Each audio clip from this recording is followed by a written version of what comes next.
बड़ी समस्या है। कई बार बातें हुई, आप भी रेल मंत्री से मिले, लेकिन अब तक ठहराव नहीं हुआ। क्या कहेंगे इस पे?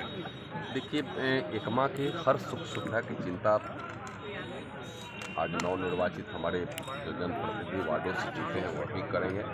और मैं तो व्यक्तिगत रूप से मैं स्वयं पहले से भी करते आया हूँ, आज भी करेंगे। जहाँ तक रेल के ठहराव की बात है, प्लेटफॉर्म के विस्तार की बात है, इस 1 नंबर प्लेटफॉर्म आज से थोड़े उतना छोटा है, जब से बना तभी से छोटा है। और उस समय एक बार दुर्घटनाएं कई एक बार उसमें हो चुके हैं, लेकिन वह भी दुरुस्त नहीं हुआ था। लेकिन आज उसका विस्तारीकरण आज हो रहा है, उसका सौंदर्यीकरण हो रहा है। वहाँ प्लेटफॉर्म पर माने पे एंड यूज टॉयलेट का वहाँ निर्माण हो गया है। अलग से भी नहीं होगा, ठहराव भी सब होंगे। और ठहराव सिर्फ एक ट्रेन की मांग से नहीं होगी।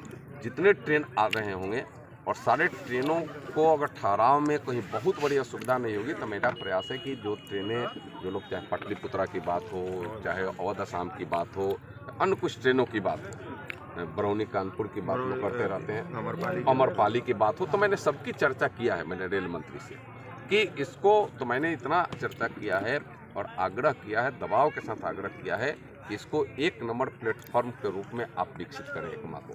और जैसे 1 नंबर प्लेटफॉर्म के रूप में विकसित होगा, तो इसे कोई भी ट्रेन इधर से जाएगी तो उसका ठहराव वहाँ निश्चित होगा। लेकिन एक बात मैंने कहा है, मैंने ऑफ द रिकॉर्ड, अभी आप रिकॉर्ड में है, उसको मैं बात में बताऊंगा, लेकिन उस सारी चीज़ों की चिंता हम सबको भी कर देंगे। रेल विभाग अभी कोरोना की वजह से वो ट्रेन जो चल रही थी बंद हो गई थी। कोरोना काल में तो सारी ट्रेनें बंद हो गई, स्पेशल ट्रेनें चलाई गई। आज वो नाम से अब ट्रेनें चलने लगी, तो पहले तो आपकी मुलाकात रेल मंत्री से भी हुई थी, लेकिन ट्रेन नहीं रुकने का मुख्य वजह जो है वो क्या रहा? देखिए, बीच में कुछ हो गया था कि ट्रेन, मैंने कहा कि व्यवसायी है, उसका टिकट, एक ट्रेन रुकती है तो उसका कितना ticket per month per day कटना चाहिए। अगर कोई पैसेंजर आने जाने वाला नहीं होगा तो ट्रेन को रुकने के लिए आप कैसे दबाव बना सकते हैं? ट्रेन के रुकने का औचित्य क्या होगा?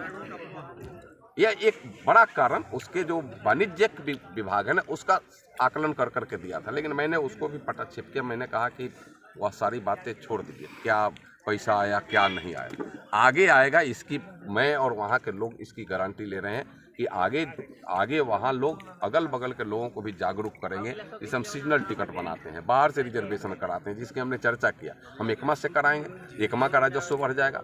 तो जो नहीं भी रुकने वाली उसको भी मैं रुकवा दूंगा। जब 1 नंबर प्लेटफॉर्म के रूप में जब विकसित होगा और ये उसके राजस्व भी जब बढ़ जाएंगे उस पे स्टेशन के, तो रुकवाना तो और आसान हो जाएगा मेरे लिए ना।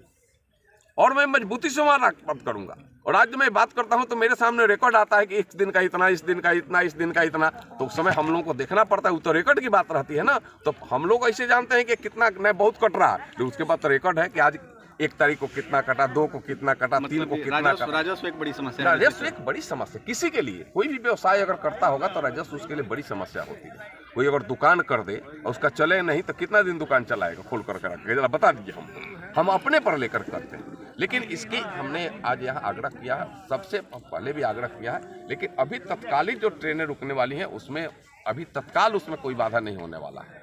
लेकिन हम सब जब जागरूक करेंगे तो अन्य ट्रेनों को भी रुकने में मुझे मजबूती मिलेगी, ताकत मिलेगा कि नहीं, अन्य ट्रेनों को भी रुकवाया जाए। अब बीच में वो ट्रेन चली थी तो रुकने का कारण कोरोना था। कोरोना काल में बहुत सारी गाड़ियां बहुत जगह स्टेशनों पर रुकना बंद हो गई थी, चलना ही बंद हो गई थी, तो रुकने की बात छोड़ दी। और वो गाड़ियों को कंटिन्यू कराने के दिशा में आज वह पूरा दृष्टि से वो काम हो रहा है, उसका और सत्यता और मजबूती से उसका पालन किया जाए।